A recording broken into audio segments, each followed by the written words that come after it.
J'ai divorcé et j'ai déménagé à l'étranger. Mon ex-femme a immédiatement épousé son nouveau mec. Pendant le mariage, un invité a dit une seule phrase qui l'a fait perdre son sang-froid. Et puis elle m'a appelé. Elle m'a hurlé dessus devant les invités pour une histoire de vinaigre balsamique. C'est à ce moment-là que j'ai cessé de l'aimer. 6 mois plus tard, les papiers du divorce étaient sous une salière. Moi, dans un avion pour Lisbonne. Elle s'est remariée vite.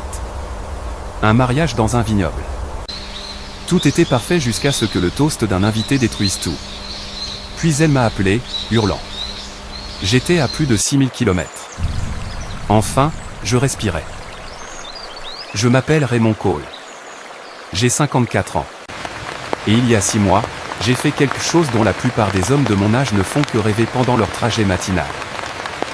J'ai divorcé de ma femme après 28 ans de mariage, liquidé tout ce que je pouvais emporter dans 2 valises, et déménagé à Lisbonne, au Portugal. Pas de confrontation dramatique, pas de dispute dans l'allée, juste les papiers du divorce sous une tasse de café, mes clés de maison dessus, et un mot qui disait « Tout est à toi ». Je suis parti. J'étais promoteur immobilier commercial à Denver. Je construisais des centres commerciaux, des complexes de bureaux, le genre de structures qui font que les villes se ressemblent d'un bout à l'autre du pays. Bon argent, respect dans la communauté, une belle maison à Cherry Creek que ma femme, Catherine, avait décorée comme une page de magazine. De l'extérieur, nous semblions parfaits. De l'intérieur, j'ai tout fait. Catherine travaillait comme agent immobilier de luxe. Elle vendait des propriétés de plusieurs millions d'euros à des cadres de la tech et à des fortunes du pétrole. Et quelque part en chemin, elle a commencé à croire que notre vie devait correspondre au style de vie qu'elle vendait. Rien n'était jamais assez. Les comptoirs en granit devaient être remplacés par du marbre. Le marbre devait être italien. Le marbre italien devait provenir d'une carrière spécifique à Carrare que seules 3 personnes dans le Colorado connaissaient. J'ai arrêté de débattre vers la 23e année. J'ai commencé à dormir dans mon bureau vers la 26e. À la 28e année, j'ai réalisé que je vivais avec une étrangère qui partageait mon nom de famille et mon prêt immobilier. Nous avions 2 enfants. Olivia a 27 ans maintenant, elle est journaliste d'investigation à Chicago. Vive comme l'éclair, elle a hérité de mon scepticisme et de la persévérance de sa mère. Elle avait percé le jeu de Catherine des années avant que je trouve le courage de partir. Puis il y a Jason, 24 ans, banquier d'investissement junior à New York. Un gamin intelligent, mais il a gobé la version de la réalité de sa mère. Il pensait que j'étais le problème. Froid, distant, émotionnellement indisponible. Tous les mots de Catherine sortant de sa bouche. La crise cardiaque est survenue 3 mois avant mon départ. Une petite, du genre qui ne vous tue pas, mais qui vous murmure à l'oreille que la prochaine pourrait le faire. Mon cardiologue a prononcé le mot « stress » 14 fois en un seul rendez-vous. Ce jour-là, en rentrant chez moi, j'ai regardé Catherine hurler dans son téléphone à propos de la mise en scène d'une propriété, et j'ai réalisé quelque chose. Je pouvais mourir dans cette maison et elle ne le remarquerait pas jusqu'à ce que quelqu'un lui fasse remarquer que mon corps bloquait son dressing. Alors, j'ai commencé à planifier tranquillement, méthodiquement, comme on planifie tout ce qui est important. J'ai passé 6 mois à tout restructurer. Mes actifs ont été placés dans des trusts familiaux avec Olivia comme administratrice. Les propriétés ont été refinancées, grevées de prêts dont Catherine ignorait l'existence. Je me suis assuré que tout semblait légitime sur le papier parce que c'était légitime, juste stratégiquement arrangé. La maison, les voitures, les meubles, tout était à elle, ainsi que la dette qui garantissait le tout. Le matin de mon départ, Denver était encore dans le noir. Je me suis conduit à l'aéroport, je me suis garé sur le parking longue durée, et je n'ai pas regardé en arrière. Au moment où Catherine s'est réveillée et a trouvé mon mot, j'étais quelque part au-dessus de l'Atlantique, buvant un café d'avion infect, et ressentant quelque chose que je n'avais pas ressenti depuis des années, la paix. Maintenant, je me réveille au son des cloches d'église à Alfama, je bois un expresso qui a vraiment du goût, et je me promène le long du Tage en regardant des navires qui vont quelque part.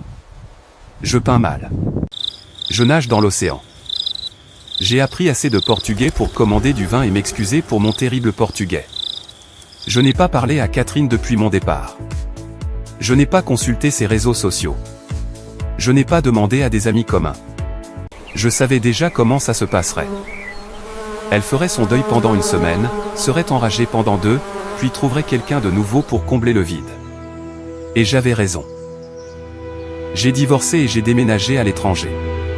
Mon ex-femme a immédiatement épousé son nouveau mec. Je l'ai appris par un message de quelqu'un dont je me souvenais à peine, mais c'est une histoire pour plus tard. En ce moment, je suis assis sur mon balcon à Lisbonne, regardant le coucher de soleil transformer le fleuve en or liquide. Et je suis sur le point de vous raconter ce qui s'est passé lorsque la nouvelle vie parfaite de Catherine est entrée en collision avec le passé qu'elle a essayé d'effacer. La vie à Lisbonne avait un rythme que j'avais oublié. Pas de réveil, pas de conférence téléphonique, pas la voix de Catherine perçant le matin pour demander pourquoi j'avais choisi la mauvaise marque de café bio. Juste moi, la brise de l'Atlantique, et une ville qui avait survécu à des tremblements de terre et savait encore comment respirer. J'étais là depuis 4 mois quand un message est arrivé. J'étais à mon endroit habituel, un petit café du Bairro Alto, où le propriétaire, Manuel, avait cessé d'essayer de corriger ma prononciation et souriait simplement quand je commandais. Je dessinais la ligne de toit de l'autre côté de la rue, une activité que j'avais adoptée pour occuper mes mains, quand mon téléphone a vibré. Un message privé sur Instagram de Danny Ricker, un type que j'avais connu à l'université. Nous nous étions perdus de vue à l'époque de l'administration Clinton. Sa photo de profil le montrait grisonnant aux tempes, tenant un Golden Retriever, l'air satisfait de la vie. Le message était court. Salut Raymond, ça fait un bail. Je ne sais pas si ça t'intéresse, mais je pensais que tu devrais savoir. Catherine se marie. Le mois prochain, mariage dans un vignoble à Napa. Un type nommé Kenneth Bradshaw. Il possède un tas de concessions automobiles. Je me suis dit que tu voudrais être prévenu. Prends soin de toi, mec. Je l'ai lu 2 fois. J'ai posé mon téléphone. J'ai pris mon expresso. La tasse était chaude contre ma paume. Solide, réel. Je n'étais pas en colère. Je n'étais pas blessé. J'étais curieux. De la même manière qu'on est curieux d'un film qu'on a quitté à mi-parcours. Kenneth Bradshaw. Je connaissais le nom. Un type tape à accent grave l'œil. Il se présentait toujours aux événements de l'industrie immobilière dans des costumes chers qui en faisaient trop. Il conduisait une voiture de luxe différente chaque trimestre comme s'il gérait une salle d'exposition personnelle. Il avait flirté avec Catherine lors d'un gala de charité 3 ans auparavant. Je m'en souvenais parce qu'elle avait ri trop fort à ses blagues. Le genre de rire destiné à être remarqué. J'ai ouvert mon ordinateur portable. Son Instagram était public parce que, bien sûr, il l'était. Catherine vivait pour la visibilité. Le fil d'actualité était exactement ce à quoi je m'attendais. Des photos de fiançailles qui semblaient avoir coûté une somme à 5 chiffres. Elle en blanc, lui en bleu marine, tous deux tenant des flûtes de champagne sur fond de coucher de soleil manifestement retouché.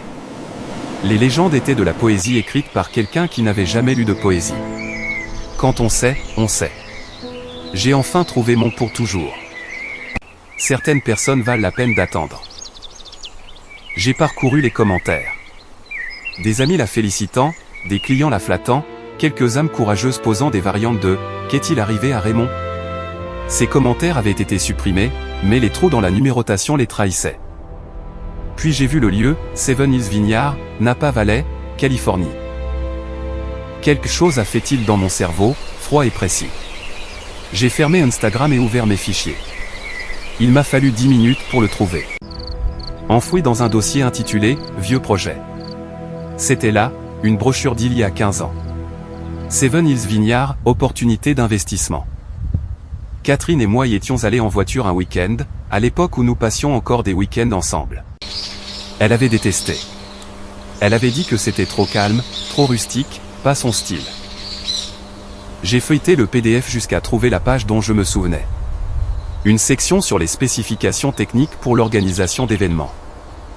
Et là, en petits caractères sous les notes d'ingénierie acoustique, les lieux extérieurs peuvent subir un écho important. Système de sonorisation professionnel recommandé pour les discours et les toasts. Test de l'équipement conseillé. Je me suis rasseois dans ma chaise. Manuel est passé avec plus de café. Je l'ai remercié dans un portugais terrible. Il a ri et m'a tapoté l'épaule. Le mariage était dans 3 semaines. Catherine allait épouser Kenneth Bradshaw dans un lieu dont l'acoustique pouvait porter un murmure à 100 mètres. Et elle venait de le rendre public, avec les détails du lieu et un hashtag. J'ai sorti mes contacts, j'ai trouvé un numéro que je n'avais pas utilisé depuis des années. Richard Pellité dirigeait une entreprise de traiteur haut de gamme à San Francisco avant de prendre sa retraite à Soma. Je l'avais aidé à restructurer un accord qui avait sauvé son entreprise en 2015. Il m'avait dit que si j'avais besoin de quoi que ce soit, d'appeler. J'ai appelé. Il a décroché à la 3e sonnerie, sa voix chaude et surprise. Nous avons pris des nouvelles pendant 5 minutes. Puis j'ai expliqué ce dont j'avais besoin. Pas grand-chose, juste une petite faveur, un nom ajouté à une liste de fournisseurs. Un invité, casier vierge, raison légitime d'être là.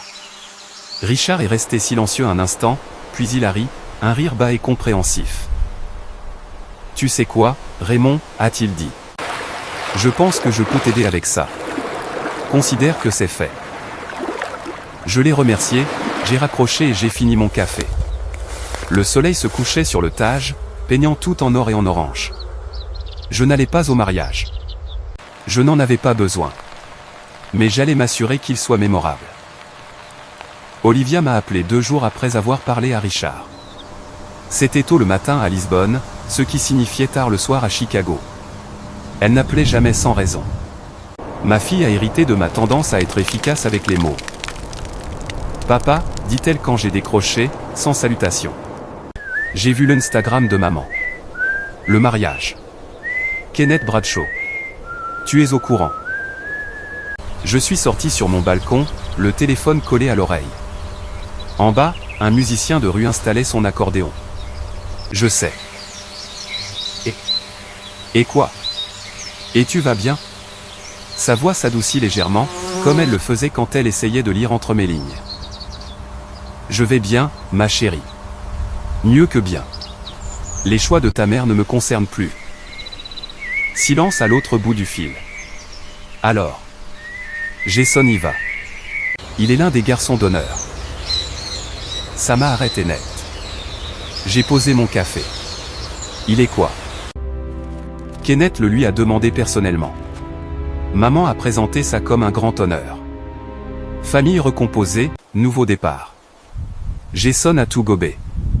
Il pense que ça prouve que maman est passée à quelque chose de mieux. J'ai fermé les yeux. Mon fils, 24 ans, assez intelligent pour analyser les tendances du marché, mais aveugle aux manipulations de sa mère. Et toi? J'ai reçu une invitation. Très formelle, très Catherine. J'ai décliné. Elle a fait une pause. Papa, j'ai fait quelques recherches. Les concessions de Kenneth Bradshaw. Quelque chose ne va pas. Ses déclarations financières sont claires, mais le schéma est mauvais. J'ai déjà vu ça quand j'ai enquêté sur cette pyramide de Ponzi l'année dernière. C'est pour ça qu'Olivia était la meilleure journaliste d'investigation de Chicago. Elle voyait des schémas là où les autres ne voyaient que du bruit. Que as-tu trouvé, ai-je demandé. Rien de concret pour l'instant. Mais son calendrier d'expansion ne correspond pas à ses rapports de revenus. Il a ouvert 3 nouveaux emplacements en 18 mois. Ça demande un capital sérieux. Ses lignes de crédit sont au maximum. Je pense qu'il utilise l'argent de nouveaux investisseurs pour payer d'anciennes dettes. Structure pyramidale classique. Combien de temps avant que ça ne s'effondre? 3 mois, peut-être 4. Il y a aussi un procès qui se prépare. Un ancien associé l'accuse de fraude. C'est gardé secret, mais j'ai trouvé les dossiers du tribunal. J'ai regardé le Tage. Un cargo se dirigeait vers l'Atlantique. Lent et délibéré. Est-ce que ta mère sait? Bien sûr que non.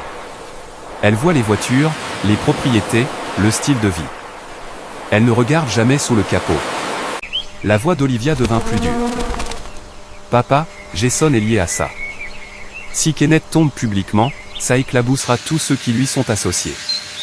La banque de Jason n'appréciera pas que son analyste junior soit lié à une affaire de fraude. À quoi penses-tu? Je pense, dit-elle lentement, que quelqu'un devrait s'assurer que les bonnes informations fassent surface au bon moment. Avant que Jason ne s'enfonce davantage. J'ai souri. Ma fille, 27 ans et déjà 3 coups d'avance. Tu sais que je ne peux pas être impliqué dans quoi que ce soit qui ressemble à du sabotage. Je sais. Mais tu m'as aussi appris que la vérité n'a pas besoin d'aide. Elle a juste besoin du bon timing. Elle a fait une pause. Je prends l'avion pour Napa. J'ai dit à maman que j'avais changé d'avis, que je voulais la soutenir dans son nouveau départ. Olivia. Papa, Jason est mon frère. C'est un idiot, mais c'est mon idiot. Si ce mariage doit être mémorable, je veux m'assurer qu'il voit ce qui se passe vraiment avant qu'il ne soit trop tard. Je suis resté silencieux un instant. Alors sois prudente. Toujours. Je pouvais entendre le sourire dans sa voix. Oh, et papa? Ce service que tu as demandé à Richard Pellitet, le traiteur. Comment as-tu? Je suis journaliste d'investigation. C'est littéralement mon travail. J'ai vu l'ajout à la liste des invités. Clark Widerby, plus une personne. Très subtile. Elle arrive. J'aime bien. Vieille école, élégant. Je ne vois absolument pas de quoi tu parles. Bien sûr que non. Je t'aime, papa. Je t'aime aussi, ma chérie. Après qu'elle a raccroché, je suis resté assis sur mon balcon pendant un long moment. Le musicien en bas a commencé à jouer quelque chose de mélancolique et de beau. Les touristes se sont arrêtés pour écouter. Le soleil montait plus haut. Ma fille allait au mariage de sa mère, non pas pour célébrer, mais pour documenter. Et quelque part à Napa, un homme nommé Clark Widerby était sur le point de devenir l'invité le plus important que personne ne se souvenait avoir invité. Jason a appelé 3 jours avant le mariage. J'ai failli ne pas répondre. Nous ne nous étions pas parlé depuis mon départ. Il avait envoyé un email, court et froid, disant qu'il était déçu de la façon dont j'avais géré les choses. Pas de questions, pas de curiosité sur ma version des faits, juste un jugement enrobé des arguments de Catherine. Mais j'ai répondu. Papa. Sa voix était raide, formelle. La voix qu'il utilisait probablement avec ses clients. Jason. Un silence s'étendit entre nous comme un canyon. Finalement, il parla. Je t'appelle parce que je pense que tu devrais savoir. Je suis garçon d'honneur au mariage de maman. Kenneth me l'a demandé personnellement. Olivia l'a mentionné. Vraiment? Il semblait surpris. Elle vient aussi. Elle a changé d'avis à la dernière minute. J'ai pensé que peut-être tu. Je n'ai rien à voir avec ça. Ta sœur fait ses propres choix. Plus de silence. Alors. Kenneth est un type bien, papa. Il a réussi. Il traite maman comme il faut. Il est tout ce qu'elle mérite. Les mots restèrent en suspens. Tout ce qu'elle mérite. Tout ce que je n'étais pas. J'ai ravalé ma première réponse et j'ai choisi mes mots avec soin. Je suis content que ta mère soit heureuse, ai-je dit. Vraiment? Vraiment? Le défi dans sa voix était clair. Parce qu'on dirait que tu as juste tout laissé tomber. Tu as abandonné tout, nous.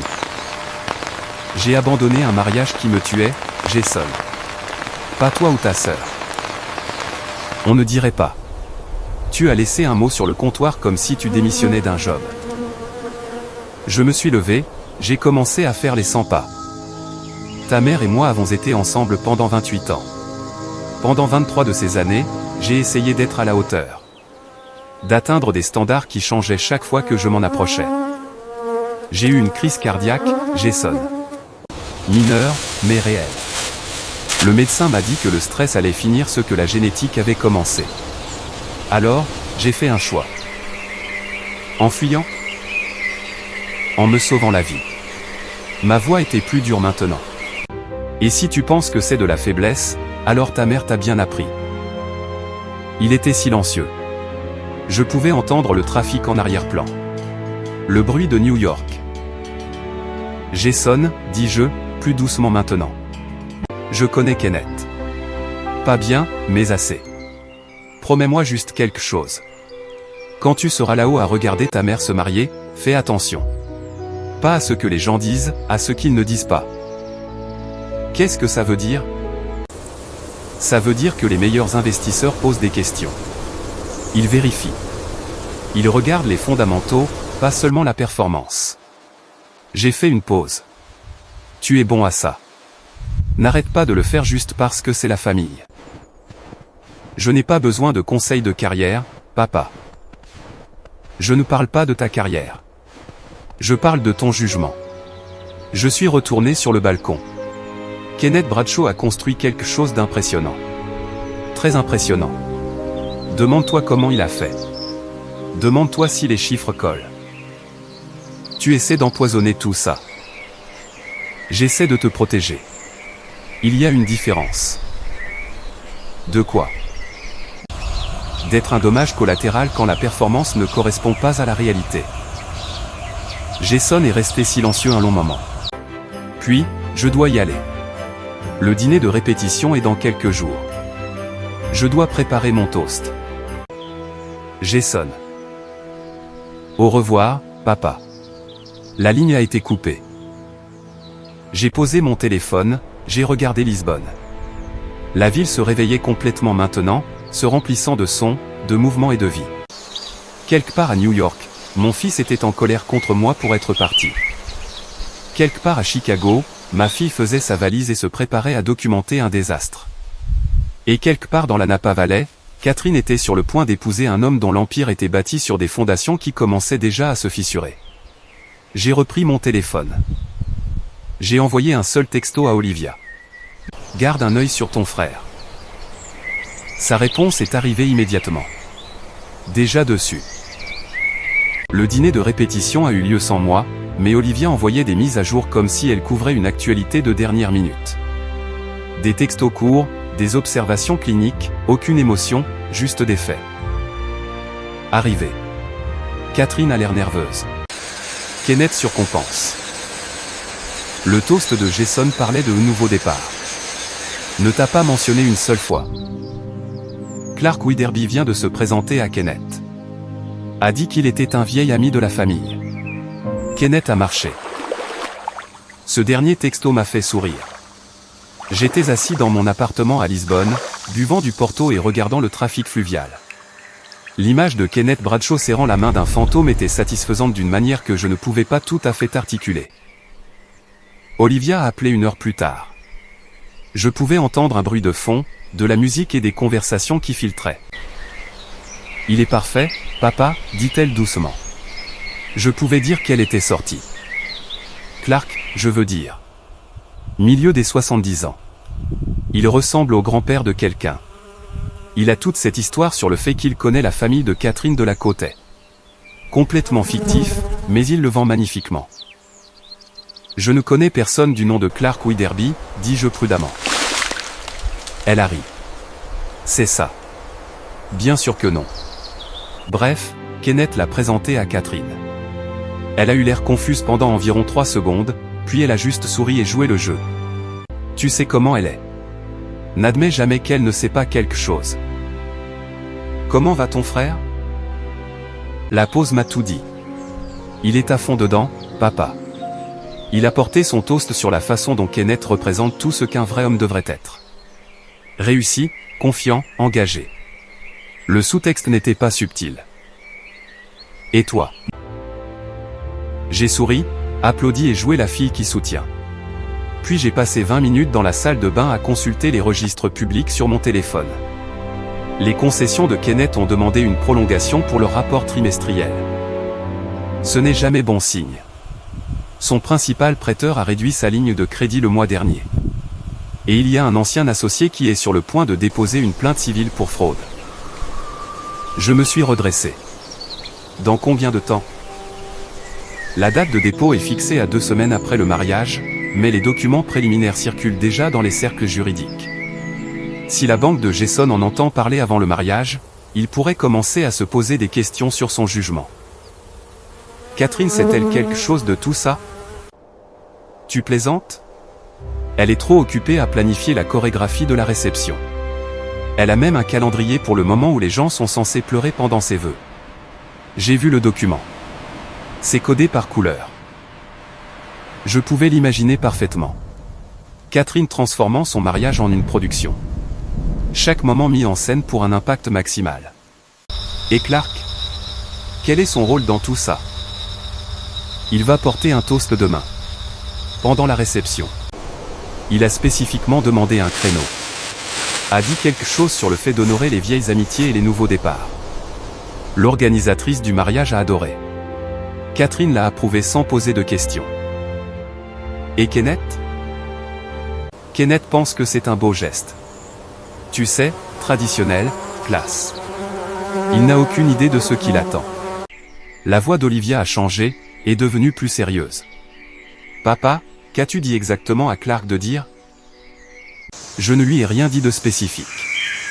J'ai suggéré qu'il parle avec son cœur, de la vérité, des fondations, de s'assurer que ce qui semble solide l'est vraiment. C'est magnifiquement vague. J'ai appris des meilleurs avocats d'affaires. Elle est restée silencieuse un moment. Jason partage une chambre avec l'un des partenaires commerciaux de Kenneth, un type nommé Todd, un genre de banquier d'investissement. Je les ai entendus parler d'un accord qui a échoué le mois dernier. Kenneth avait besoin de capital rapidement. Todd a dit quelque chose à propos de comptabilité créative. Jason a-t-il réagi? Il en a ri. Il a dit, toutes les personnes qui réussissent repoussent les limites. C'est ce qui sépare les gagnants des employés. Sa voix est devenue amère. Maman lui a bien appris.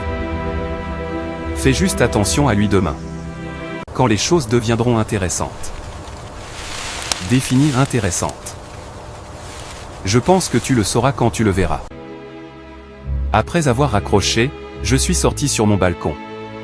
Lisbonne s'installait dans son rythme du soir.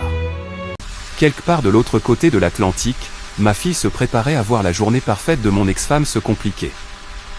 Et quelque part dans la Napa Valley, un homme nommé Clark Widerby se préparait à dire des choses qui devaient être dites. J'ai bien dormi cette nuit-là, mieux que je ne l'avais fait depuis des années. Le mariage était magnifique. Olivia a envoyé des photos. Catherine dans une robe ivoire qui coûtait probablement plus cher que ma première voiture. Kenneth dans un smoking sur mesure, l'air de sortir d'une publicité pour une voiture de luxe. Le vignoble drapé de tissu blanc et de fleurs. Tout était parfait, tout était mis en scène. La cérémonie s'est déroulée sans accroc. Des vœux qui semblaient avoir été écrits par une entreprise de cartes de vœux. Des lectures sur l'amour, le partenariat et l'éternité. Jason se tenait à côté de Kenneth, souriant comme si c'était exactement à ça que la vie devait ressembler. Puis vint la réception. Les textos d'Olivia arrivaient plus vite maintenant. Les discours commencent. La demoiselle d'honneur de Catherine vient de pleurer sur commande. Le frère de Kenneth a fait une blague sur son goût pour le luxe. Tout le monde a ri. Jason est le suivant. Ça devrait être pénible. J'ai attendu 5 minutes, 10. Puis mon téléphone a sonné. Papa. La voix d'Olivia était tendue, urgente.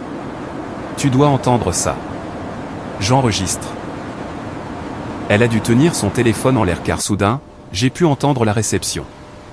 La voix de Jason était claire, amplifiée par l'excellente acoustique du lieu.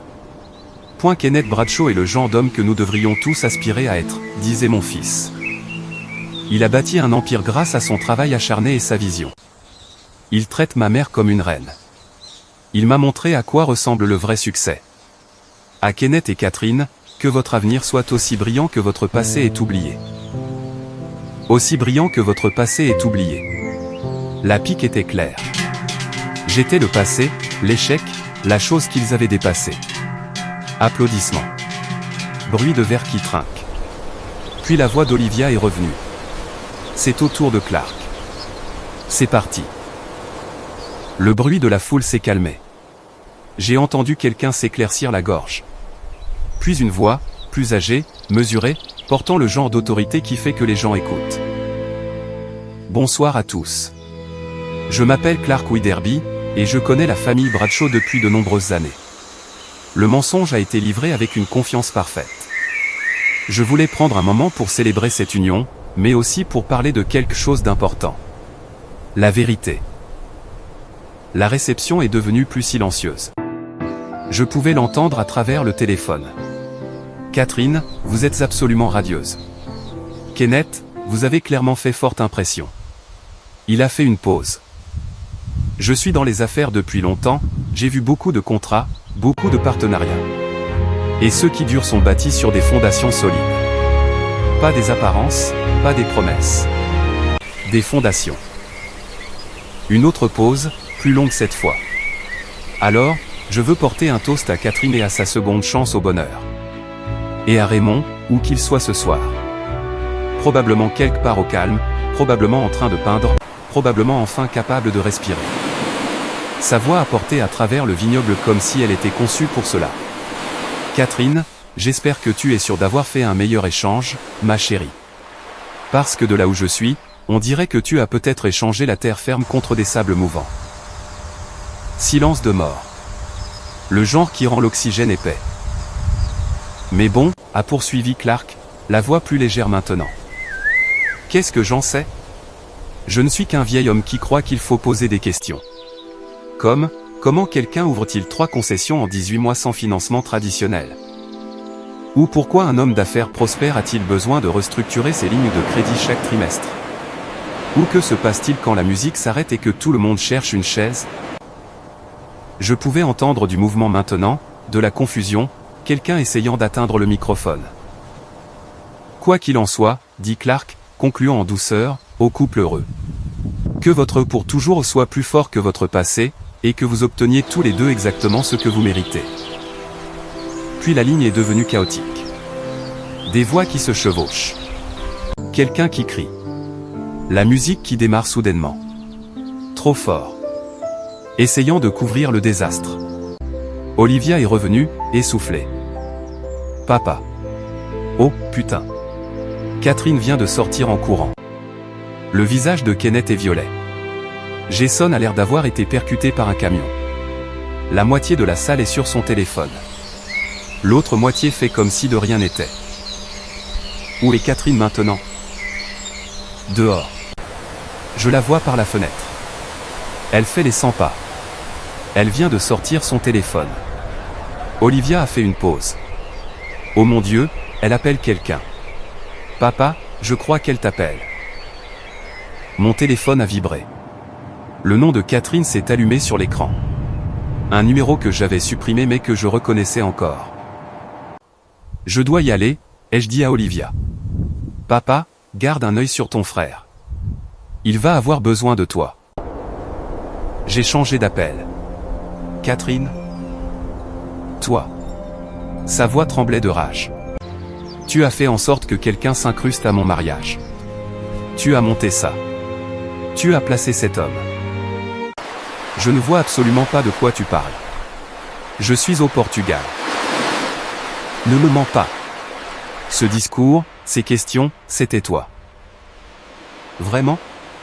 Ou était-ce juste quelqu'un qui posait des questions qui auraient dû être posées il y a des mois? Elle respirait fort.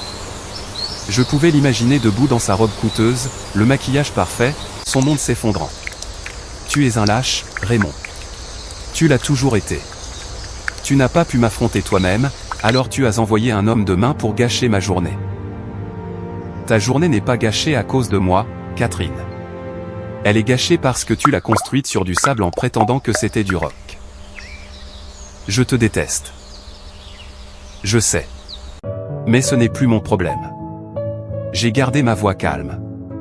Retourne à ton mariage. Souris pour les caméras. Fais ce que tu fais de mieux. Fais ton spectacle. Kenneth va. Kenneth va quoi? Te défendre? Expliquer ses questions. Catherine, cet homme ne peut même pas expliquer ses propres finances. Bonne chance pour expliquer tes choix. Elle a émis un son à mi-chemin entre un sanglot et un cri. Puis la ligne a été coupée. J'ai posé mon téléphone, j'ai regardé Lisbonne. Les lumières de la ville se reflétaient sur le fleuve comme des étoiles qui seraient tombées et auraient décidé de rester. De l'autre côté de l'Atlantique, le mariage parfait de mon ex-femme venait de devenir inoubliable. Et quelque part dans ce chaos, mon fils commençait à se poser les questions qu'il aurait dû se poser il y a des mois. La vérité n'a pas besoin de permission pour parler. Elle a juste besoin d'une bonne acoustique et d'un timing parfait. La vidéo a atterri sur Internet en quelques heures. Quelqu'un au mariage, probablement l'un des plus jeunes invités, avait enregistré l'intégralité du toast de Clark et l'avait téléchargé sur TikTok. Le matin, heure de Lisbonne, elle avait un demi-million de vues. Le soir, plus de 3 millions. La légende disait, un toast de mariage sauvage détruit la mariée. Attendez la fin. La section des commentaires était impitoyable. Il vient de demander si elle avait fait un meilleur échange. Brutal. La façon dont son visage change à minuit 47. Elle sait. Cet homme s'est levé et a choisi la violence. Que votre pour toujours soit plus fort que votre passé est le meurtre le plus élégant que j'ai jamais vu. Quelqu'un a créé une vidéo de compilation. Le visage de Catherine figé au moment exact où Clark a dit « meilleur échange », zoomé, ralenti, son sourire s'effondrant, sa flûte de champagne s'inclinant, la prise de conscience se répandant sur ses traits comme de l'encre renversée. C'est devenu un mème en 24 heures. Le « visage de mariage de Catherine » est apparu sur Reddit, Twitter, Instagram. Les gens l'utilisaient pour illustrer le regret, les mauvaises décisions, le karma instantané. Il y avait des vidéos de comparaison, des photos avant-après. Des articles de fond sur les gens riches et leurs relations performatives. Olivia m'a envoyé des liens. Papa, c'est partout. Le nom de maman est en tendance. Son agence immobilière reçoit des appels. Les clients posent des questions. J'ai parcouru le contenu. Je ne ressentais rien. Pas de satisfaction, pas de culpabilité, juste l'observation distante des conséquences qui arrivaient à l'heure. Puis Jason a appelé. Papa, sa voix était différente, plus petite. Il faut qu'on parle. Je t'écoute. Les concessions de Kenneth font l'objet d'un audit. Le procès dont Clark a parlé, il a été déposé hier. Un ancien partenaire commercial affirmant que Kenneth a utilisé l'argent des investisseurs pour couvrir des dettes personnelles. Les banques gèlent ses actifs. Il a fait une pause. Mon cabinet m'a convoqué, m'a posé des questions sur ma relation avec Kenneth, m'a demandé si j'avais connaissance de sa situation financière avant le mariage. Qu'est-ce que tu leur as dit? La vérité. Que je ne savais pas. Que j'aurais dû poser des questions mais que je ne l'ai pas fait. Sa voix s'est légèrement brisée. Ils me mettent en congé administratif. En attendant l'enquête. Ils ont dit que mon jugement est compromis.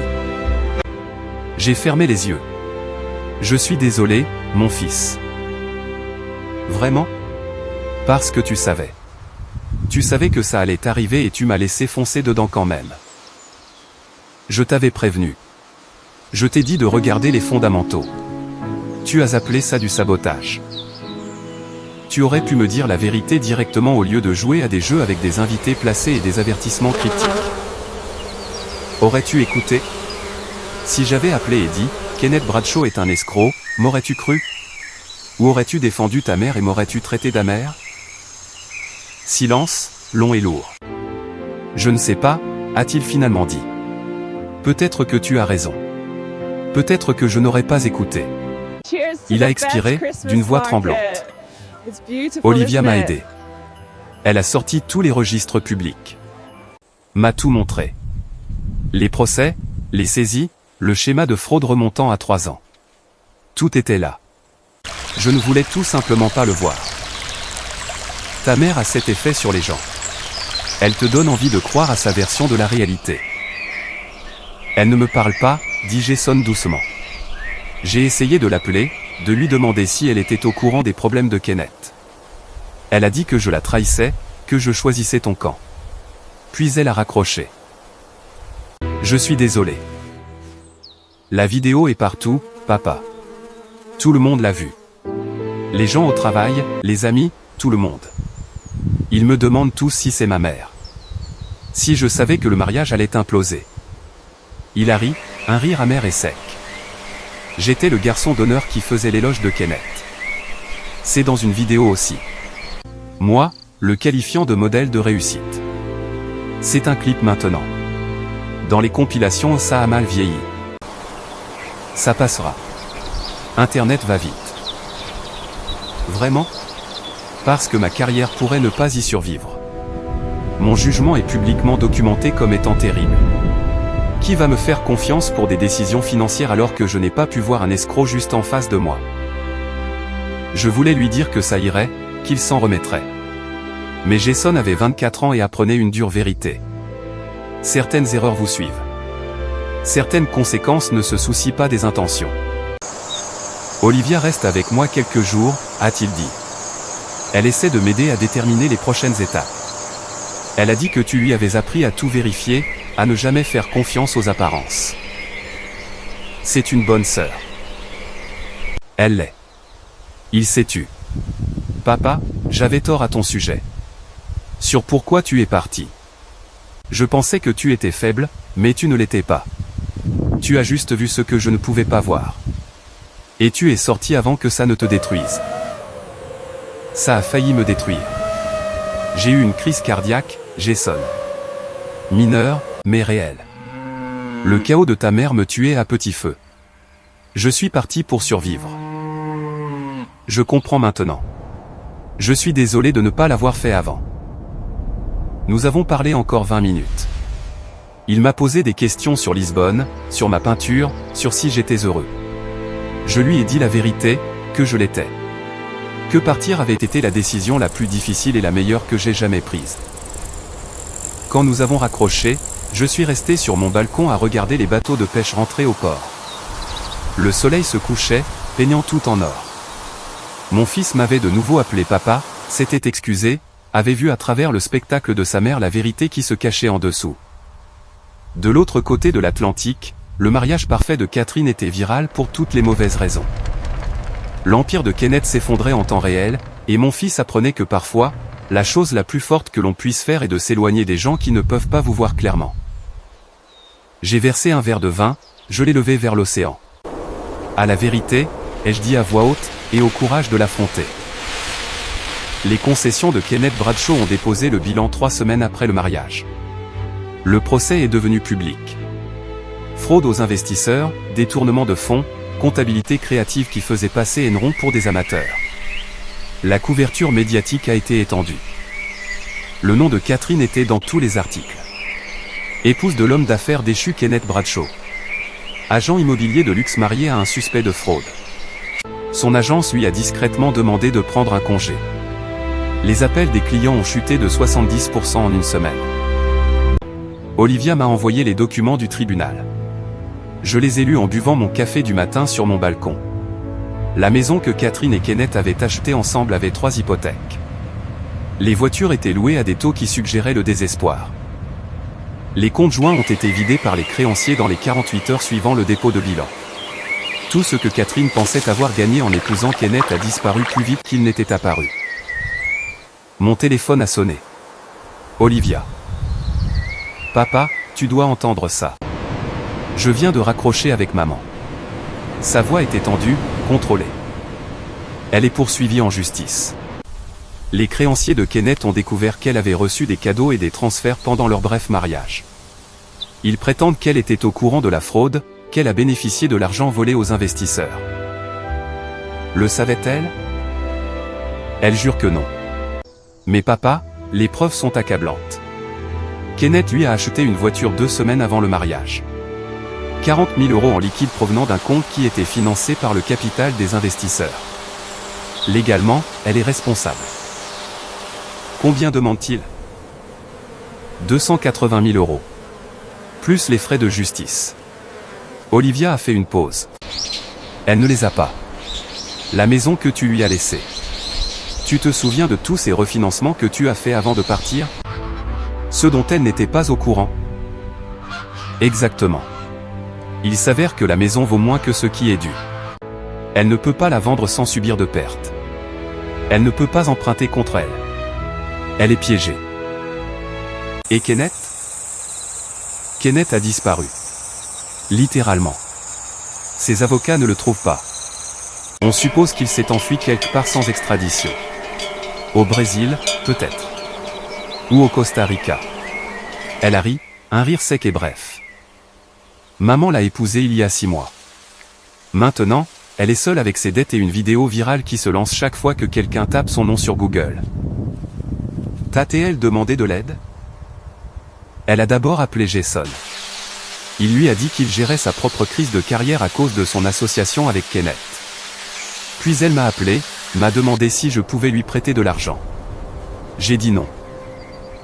Comment l'a-t-elle pris? À peu près comme on pouvait s'y attendre. A dit que j'étais sans cœur.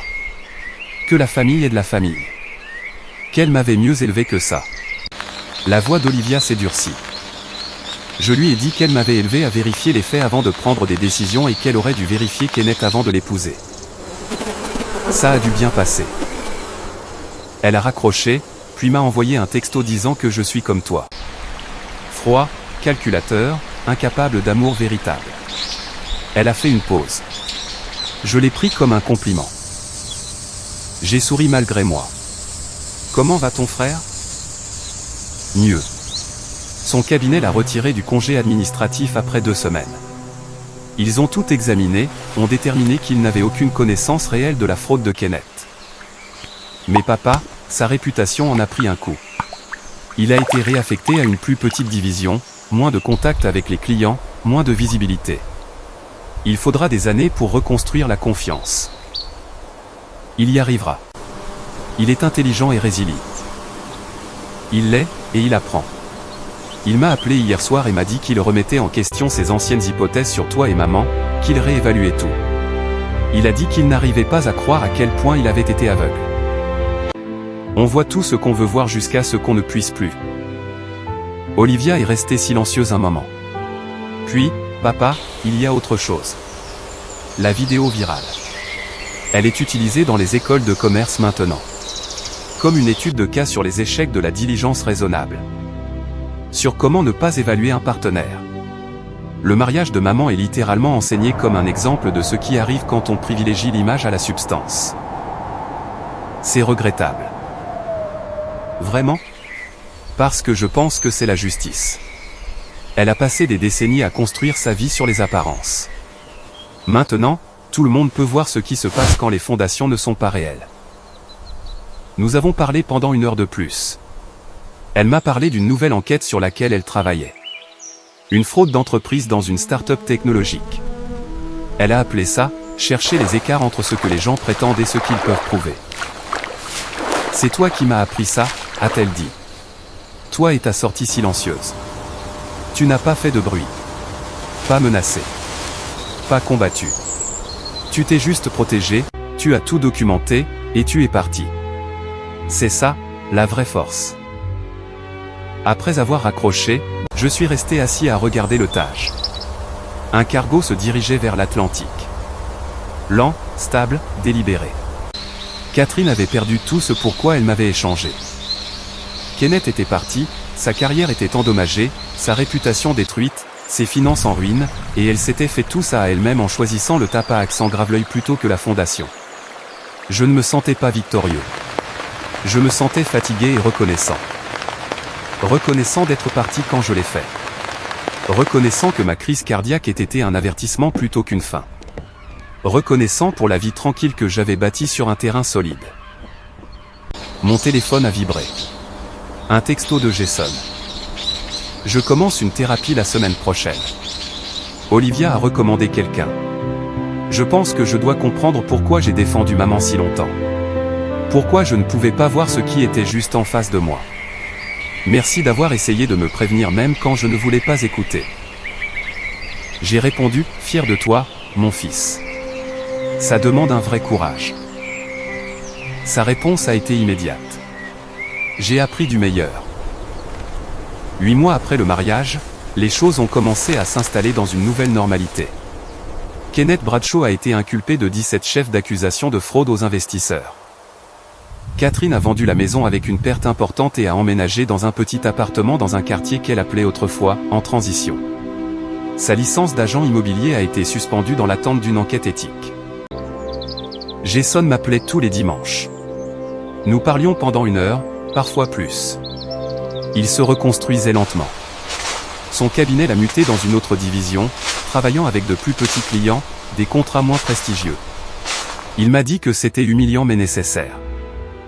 J'apprends à poser des questions que j'aurais dû poser il y a des années, a-t-il dit lors d'un appel. Pas seulement sur les finances, sur les gens, sur moi-même. C'est ça, grandir. C'est douloureux, mais je pense que j'en avais besoin. Il a fait une pause. J'ai parlé à maman la semaine dernière. Elle m'a demandé si je pouvais l'aider avec le loyer. J'ai dit non. Comment tu t'es senti? Terriblement mal et juste. Elle a passé toute mon enfance à m'apprendre que famille signifie sacrifice. Mais elle n'a jamais rien sacrifié elle-même. Elle s'attendait juste à ce que tout le monde porte son poids. Tu apprends à poser des limites. C'est important. Olivia m'aide avec ça. Elle a des limites comme des murs de château. Il a ri. Elle a dit à maman sans détour, « Je ne suis pas ton plan de retraite ni ton animal de soutien émotionnel. Débrouille-toi. » Ta sœur a toujours été directe. Elle l'est. J'en suis reconnaissant maintenant. Il s'est tu. Papa, je sors avec quelqu'un. Elle s'appelle Amy. C'est une enseignante. Rien de glamour, rien de tape à accent grave-l'œil. Elle est juste vraie. Quand je lui ai parlé du désastre du mariage, de ma mère, de tout, elle n'a pas jugé. Elle a juste demandé si j'avais appris de ça. Femme intelligente. Elle l'est. Je pense que tu l'aimerais. Peut-être que quand tu visiteras les États-Unis, tu pourrais la rencontrer.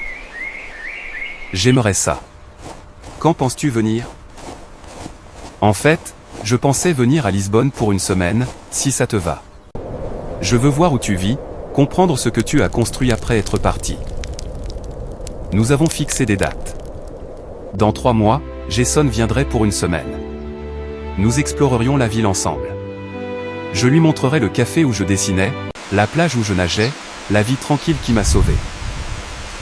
Olivia s'épanouissait. Son enquête sur la fraude d'entreprise a remporté des prix. Elle avait été promue 2 fois. Quand je lui ai dit que Jason venait, elle a dit qu'elle essaierait de coordonner un voyage à la même période. Réunion de famille à Lisbonne, a-t-elle dit. Ça aurait été impensable il y a 1 an. Beaucoup de choses étaient impensables il y a 1 an. C'est vrai. Papa, je dois te dire quelque chose. J'ai vu maman le mois dernier. Elle a l'air plus petite, en quelque sorte. Pas physiquement, juste diminuée. Elle a demandé de tes nouvelles, si tu étais heureux. Que lui as-tu dit? La vérité. Que tu es en meilleure santé que tu ne l'as été depuis des décennies. Que tu peins, que tu nages et que tu as des amis. Que tu souris plus. Olivia a fait une pause. Elle a pleuré. A dit qu'elle avait fait des choix terribles.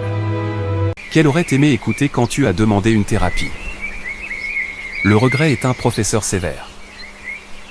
Il l'est. Mais je n'ai pas pitié d'elle, papa. Elle a eu toutes les occasions de choisir différemment. Elle a choisi l'image. Elle a eu exactement ce qu'elle a construit. Catherine n'a plus jamais appelé. Je la voyais occasionnellement sur les réseaux sociaux. Des amis envoyaient encore des liens. Elle publiait sur les « nouveaux départs » et « apprendre de l'adversité ». Les commentaires étaient pour la plupart vides. Quelques amis solidaires, surtout du silence. La vidéo virale a fini par perdre de sa popularité. De nouveaux scandales l'ont remplacée, mais elle était toujours là, permanente et consultable. Un monument numérique aux choix et à leurs conséquences. Mon cœur était solide. Mon cardiologue à Lisbonne a dit que quoi que je fasse, je devais continuer. Peu de stress, de l'exercice régulier, du bon vin, une meilleure compagnie. Je peignais plus, je m'améliorais. Pas de la qualité de musée, mais honnête, brute. Une de mes toiles montrait 2 silhouettes s'éloignant l'une de l'autre. L'une vers le chaos, l'autre vers le calme. Je l'ai appelée « Divergence » et je l'ai accrochée dans mon salon. 14 mois après avoir quitté Catherine, j'ai rencontré quelqu'un. Elle s'appelait Isabelle, 50 ans, portugaise, propriétaire d'une petite librairie près du quartier de l'Alfama. Nous nous sommes rencontrés quand je suis entré à la recherche de romans en anglais et qu'elle m'a recommandé de la poésie portugaise à la place. « Vous vivez ici maintenant ?» a-t-elle dit dans un anglais parfait mais accentué. « Vous devriez comprendre la langue de cet endroit. » Nous avons commencé à prendre des cafés, puis des dîners, puis de longues promenades dans des quartiers qu'elle connaissait depuis toujours. Elle ne savait rien de mon passé. Ne m'a pas cherché sur Google. N'a pas posé de questions indiscrètes. A simplement accepté qui j'étais dans le présent. Vous semblez être quelqu'un qui a traversé quelque chose de difficile, a-t-elle dit une fois. Mais vous en êtes sorti. C'est ce qui compte. Isabelle était veuve. Son mari était mort 5 ans plus tôt. Un cancer. Elle comprenait la perte et la reconstruction.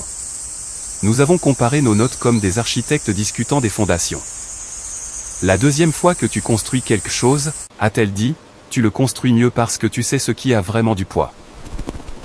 Jason l'a rencontré lors de sa visite. Ils ont parlé de livres pendant 2 heures. Au dîner ce soir-là, il m'a pris à part. Elle est merveilleuse, papa. Complètement différente de maman. Elle écoute vraiment quand tu parles. C'est vrai. Es-tu heureux? J'y ai réfléchi. La question que j'avais cessé de me poser il y a des années. Oui. Je le suis. Vraiment, sincèrement heureux. Bien. Tu le mérites. Olivia est venue 2 semaines plus tard. Elle et Isabelle se sont immédiatement liées d'amitié grâce à leur franchise commune. Pas de spectacle, pas de faux semblants, juste 2 femmes qui valorisaient la substance plutôt que le style. C'est une perle, m'a dit Olivia. Ne gâche pas tout. Je vais essayer de ne pas le faire. Je suis sérieuse, papa. Tu as quelque chose de vrai ici. Quelque chose que maman ne t'a jamais donné. Un partenariat. Un vrai partenariat. 3 mois plus tard, Jason a appelé avec des nouvelles. Il avait été promu.